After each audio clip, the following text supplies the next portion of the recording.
په کومه کمره کې چې قرآن مجید موجود وي یا دغه شانتي د قرآن مجید آیتونه په کور باندې لیکل شوي هغه کورې لګول شوي نو په دغه کمره کې خپل حاجت پوره کول یعنی کورواله هم بستری کول څنګه دي جایز دي یا ناجایز دي په دې حواله سره ملګری سوال کړل چې زما د یوې کمرې کور دی او په هغه کې الماری پرته ده په هغه کې قرآن مجید هم موجود دی او نور اسلامي کتابونه هم موجود دي د هغې نه علاوه ما داسې کورې لګولي چې په هغې له پاسه آیت الکرسی وغیرہ یا دغه شانتي درود شریف وغیرہ لیکل شوي دي ما ورید دي چې په دې حالت کې یعنی په داسې کمره کې یو انسان کورواله کې نو په دې کې د قرآن مجید خیرېږي پلیز په دې حواله سره رهنمایي پکار را چې شریعت په دې حواله سره سو ګوره په دې حواله سره یاد وساتئ دا چې یو ملګری دته ویل چې بای داسې قرآن مجید خیرېږي ډېر شه خلک داسې دي زمونږ په دې معاشره کې چې هغه مفتیان جوړ شوي خپل د طرف نه چې کوم دی فتوی ورکوي مسلې ښیي او پته ورته نه چې یار دا زه مسله بیانوم دا په قرآن او په حدیث کې شته یا نشته دا د دین مذاق جوړول دي دا د شریعت حلیه بګړاول دي ځکه په دې حواله سره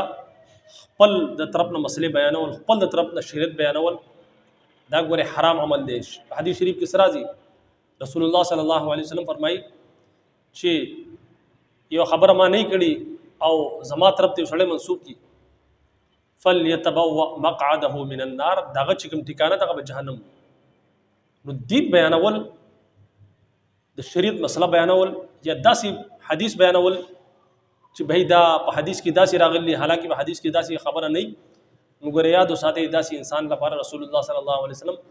د جهنم خوشخبری اورله چې داسې انسان په جهنم کې د ټکانه په جهنم نو په دې حواله سره ګوره احتیاط وکړئ ډېر خلک چې کوم دی ماته په خپلم چې کوم دی زمونږ په دې معاشره کې پاتې کېږو اکثر خلک چې کوم دی په دې حواله سره بد احتیاطي ګوره د شرعي مسلې تاسو کړل شرعي حواله سره چې په کومه کمره کې قرآن مجید موجود وي یا دغه شانتي په غتو باندې د قرآن مجید آیتونه لیکل شوي هغه اکثر کسانو لګولي په فریم کې بند کړي نو په دې کمره کې خو بهتره ده چې په کوم ظاهره خبره ده په الماری کې چې کوم قرآن مجید موجود وي هغه خو سیم په الماری کې دنه بند پروت وي بار چې کوم کوري لګولي بهتره ده چې د هغې نه پاسه کپڑا وغیرہ واچي او بیا چې کوم دی خپل هم بستري کورواله وکړي دغه بهتره ده لیکن که چېرې تاسو نه اچولې نو په دې حواله سره شرعي حواله سره سم مانعات نشته یعنی دا بالکل جایز عمل له په کومه کمره کې چې قرآن مجید موجود وي دا شانتي آیتونه لګولي په دغه کې تاسو کورواله کولای شئ شرعي حواله سره په دې کې سم مانعات نشته بیا دا ویل چې قرآن مجید ته خیرېږي نو دغه قرآن مجید خو په خپل دا حکم ورکړل چې فأتوا حرثکم ان شئتم نساؤکم حرث لکم فأتوا حرثکم ان شئتم چې تاسو زنانه چې کوم تاسو کې دیانې دي تاسو چې د کوم طرف ناراضي نو خپل د کیتیانو ته داخلي دي شي مطلب دا دی چې دا عمل د هم بستری دا حکم خود چې کوم دی په خپل چې کوم دی قرآن مجید ورکړل په حلاله طریقې سره سمجھ کې خبر راځي نو دا داسې خبرې کول چې دا قرآن مجید خېږي کې دا داسې نه ده بلکې تاسو ته مسله ما بیان کړه چې بهتره ده چې کوم لپاسې نه چې کوم کوري وغیرہ لګولي په هغې باندې قرآن مجید آیتونه لیکل شوي بهتره ده چې د هغې لپاسه تاسو کپڑا واچوئ او د هغې نه پس چې کوم دی تاسو کورواله کولی شئ لیکن که چېرې تاسو کپڑا نه اچولي نو شریعت ګورې سدي حوالې سره سم مانعات نه دی ګړی چې تاسو چې کوم دی په دې حالت کې چې کوم دی یا قرآن مجید په کمره کې موجود یا دغه شانتي آیتونه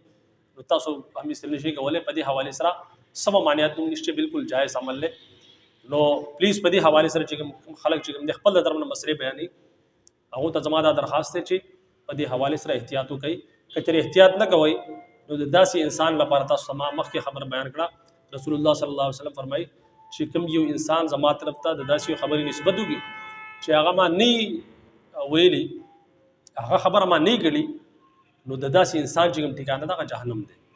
امید کوم چې مسله به تاسو په سمجھ کې راغلی اجازت راکړئ السلام علیکم ورحمۃ اللہ وبرکاتہ